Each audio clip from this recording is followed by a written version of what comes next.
Charitable society എന്ന് പറയുന്ന ഒരു സംഘടനയാണ് ഞങ്ങളുടെ. ഞങ്ങളിൽ ചുരുക്കം ചെറിയ ഒരു 56-60 മെമ്പർമാരും മെമ്പർമാരിൽ നിന്നും എല്ലാ മാസവും നിശ്ചയിച്ചൊരു തുക കൈപ്പറ്റിക്കൊണ്ടാണ് ഞങ്ങൾ എല്ലാ മാസവും ഇതുപോലെയുള്ള പല സ്ഥാപനങ്ങൾക്കും ചെറിയ ചെറിയ സഹായങ്ങൾ കൊടുക്കും. ഞങ്ങൾ പുറത്തുനിന്ന് ആരോടും സഹായങ്ങൾ ഇതുവരെ വാങ്ങിയിട്ടില്ല. സ്വന്തം ഞങ്ങളുടെ ഗ്രൂപ്പിൽ നിന്ന് മാത്രം സഹായം വാങ്ങിയിട്ടാണ് ഇങ്ങനെ ചെയ്യുന്നത്. എല്ലാ മാസവും ഞങ്ങൾ ഏതെങ്കിലും ഒരു ആൾക്ക് നമുക്ക് ഇതുപോലെ ഇല്ല സഹായം നൽകിക്കൊണ്ടാണ് ഞങ്ങൾ മുന്നോട്ട് പോകുന്നത്.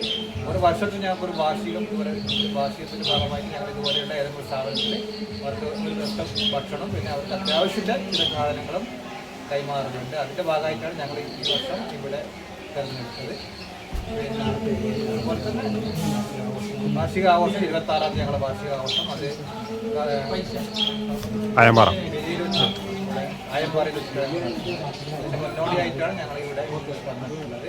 ഞങ്ങളുടെ മെമ്പർമാരിൽ ഭൂരിഭാഗം ആൾക്കാർക്കും കുറച്ച് വിദേശത്തൊക്കെ ഉള്ളവരാണുള്ളത്. ഞങ്ങളുടെ ചെയർമാൻ അമേരിക്കയിലാണ്, കൺവീനർ പിന്നെ കാസർഗോഡാണ്, അയാൾ പിന്നെ കാറവല്ലെന്ന പത്രത്തിൻ്റെ പങ്കാളികളാണ്. അതുപോലെ ഞങ്ങളുടെ കുറേ ആൾക്കാരെല്ലാം ഇങ്ങനെ പല പണിക്കാരല്ല സാധാരണക്കാരും ഒക്കെയാണ്. 11 പഞ്ചായത്ത് മെമ്പറുണ്ട്, മുൻ പഞ്ചായത്ത് മെമ്പർമാരുണ്ട്, പഞ്ചായത്ത് മെമ്പർമാരാണ് ഇവർ. മുൻപത്തെ പഞ്ചായത്ത് മെമ്പറാണ്. ഞങ്ങളൊക്കെ ഇങ്ങനെ പൊതുപ്രവർത്തകരാണ്. അങ്ങനെയാണ് പോകുന്നത്.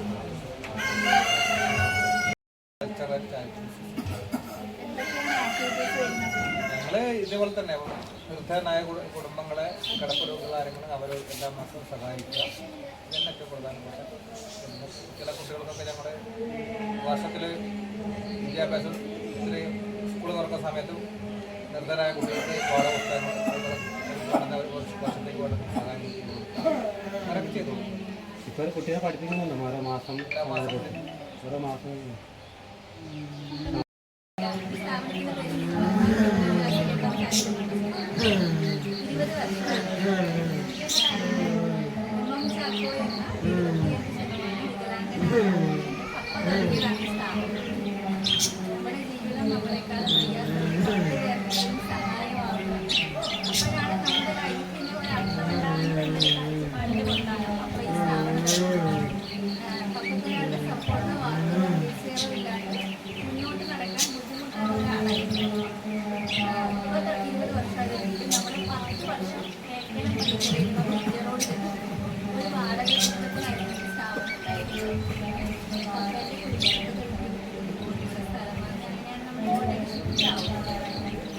നമ്മൾ 20 വർഷം കൊണ്ട് 2000-ത്തിലധികം ആളുകളെ സ്ഥാപനം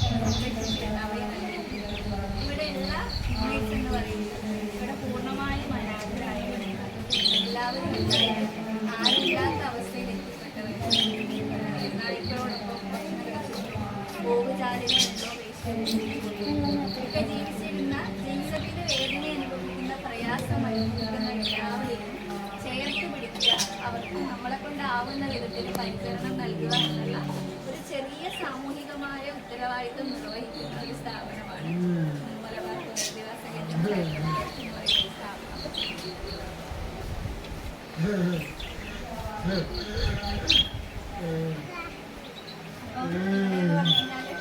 ഇവിടെ ആരെങ്കിലും ഭക്ഷണമോ മരുന്നോ വസ്ത്രമോ ഒക്കെ ഇവിടെയുള്ള ആളുകളെ ഓർത്ത് നിങ്ങൾ ഓരോരുത്തരും ഭക്ഷണമായി വന്നതുപോലെ ഭക്ഷണവും മരുന്ന് വസ്ത്രം തുടങ്ങിയ കാര്യങ്ങളൊക്കെ ആരെങ്കിലൊക്കെ ഓർത്തിട്ടാണ് ഇവിടെയുള്ള ഓരോ നേരവും കഴിഞ്ഞു പോകുന്നത്. ഇവിടെ 120ഓളം അന്തേവാസികളാണ് ഇപ്പം നിലവിലുള്ളത്.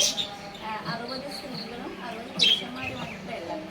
അപ്പം പലതരത്തിലുള്ള ബുദ്ധിമുട്ടുകളിലൂടെയും പ്രതിസന്ധികളിലൂടെയും പ്രയാസങ്ങളിലൂടെയൊക്കെയാണ് ഓരോ ദിവസവും കടന്നു പോകുന്നതെങ്കിലും ദൈവരൂപത്തിൽ ആരെങ്കിലുമൊക്കെ കടന്നു വരുന്നത് 20 വർഷം കൊണ്ട് ചില സന്ദർഭങ്ങളിലൊക്കെ എത്താനറിയില്ലാത്ത സമയങ്ങൾ ഉണ്ടാവുന്നുണ്ട്. ചിലപ്പോൾ അലക്കാൻ സോപ്പില്ലാത്ത സമയങ്ങൾ ഉണ്ടാവുന്നുണ്ട്. ചിലപ്പോൾ ആവശ്യത്തിന് തേങ്ങയില്ലാത്ത സമയങ്ങളൊക്കെ കടന്നു സന്ദർഭങ്ങളിലൊക്കെ വൈകുന്നേരത്തിനുള്ളിൽ ദൈവരൂപത്തിൽ ആരെങ്കിലും ഞങ്ങളെ മുന്നിൽ കടന്നു ആളെ കൊണ്ടുവരേണ്ടത് ട്രിപ്പ്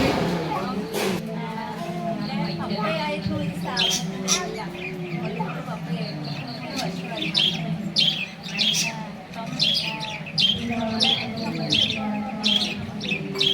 ഓരോ ദിവസവും മരുന്നിനും ഞങ്ങൾ വലിയൊരു